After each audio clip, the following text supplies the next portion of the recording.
वे व्यर्थ आशा, व्यर्थ कर्म और व्यर्थ ज्ञान वाले विक्षिप्त चित्त अज्ञानी जन राक्षसी, आसुरी और मोहिनी प्रकृति को ही धारण किए रहते हैं।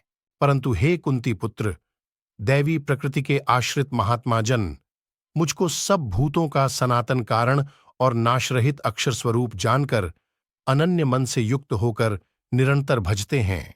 वे दृढ़ निश्चय वाले भक्तजन निरंतर मेरे नाम और गुणों का कीर्तन करते हुए तथा मेरी प्राप्ति के लिए यत्न करते हुए और मुझको बार बार प्रणाम करते हुए सदा मेरे ध्यान में युक्त होकर अनन्य प्रेम से मेरी उपासना करते हैं। दूसरे ज्ञान योगी मुझ निर्गुण निराकार ब्रह्म का ज्ञान यज्ञ के द्वारा अभिन्न भाव से पूजन करते हुए भी मेरी उपासना करते हैं, और दूसरे मनुष्य बहुत प्रकार से स्थित मुझ विराट स्वरूप परमेश्वर की पृथक भाव से उपासना करते हैं।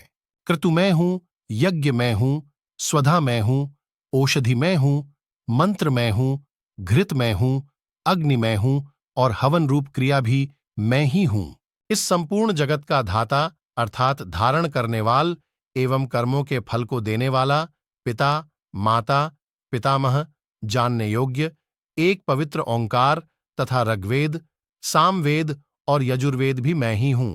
प्राप्त होने योग्य परम धाम, भरण पोषण करने वाला, सबका स्वामी, शुभाशुभ का देखने वाला, सबका वासस्थान, शरण लेने योग्य, प्रत्युपकार न चाहकर हित करने वाला, सबकी उत्पत्ति प्रलय का हेतु, स्थिति का आधार, निदान और अविनाशी कारण भी मैं ही हूं।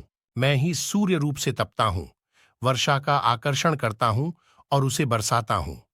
हे अर्जुन, मैं ही अमृत और मृत्यु हूं और सत असत भी मैं ही हूं। तीनों वेदों में विधान किए हुए सकाम कर्मों को करने वाले, सोमरस को पीने वाले, पापरहित पुरुष बानीमा पुरुष मुझको यज्ञों के द्वारा पूजकर स्वर्ग की प्राप्ति चाहते हैं। वे पुरुष अपने पुण्यों के फल रूप स्वर्गलोक को प्राप्त होकर स्वर्ग में दिव्य देवताओं के भोगों को भोगते हैं। वे उस विशाल स्वर्गलोक को भोगकर पुण्य क्षीण होने पर मृत्युलोक को प्राप्त होते हैं। इस प्रकार स्वर्ग के साधन रूप तीनों वेदों में कहे हुए सकाम कर्म का आश्रय लेने वाले और भोगों की कामना वाले पुरुष बार बार आवागमन को प्राप्त होते हैं, अर्थात पुण्य के प्रभाव से स्वर्ग में जाते हैं और पुण्य क्षीण होने पर मृत्युलोक में आते हैं। यहाँ स्वर्ग प्राप्ति के प्रतिबंधक देव आर्ण रूप पाप से पवित्र होना समझना चाहिए। जो अनन्य प्रेमी भक्तजन मुझ परमेश्वर को निरंतर चिंतन करते हुए निष्काम भाव से भजते हैं, उन नित्य निरंतर मेरा चिंतन करने वाले पुरुषों का योगक्षेम मैं स्वयं प्राप्त कर देता हूं।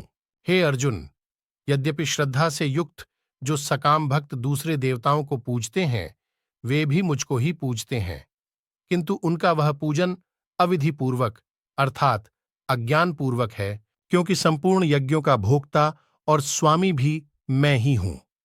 परंतु वे मुझ परमेश्वर को तत्व से नहीं जानते, इसी से गिरते हैं, अर्थात पुनर्जन्म को प्राप्त होते हैं। भगवत स्वरूप की प्राप्ति का नाम योग है और भगवत प्राप्ति के निमित्त किए हुए साधन की रक्षा का नाम क्षेम है। देवताओं को पूजने वाले देवताओं को प्राप्त होते हैं, पितरों को पूजने वाले पितरों को प्राप्त होते हैं, भूतों को पूजने वाले भूतों को प्राप्त होते हैं और मेरा पूजन करने वाले भक्त मुझको ही प्राप्त होते हैं।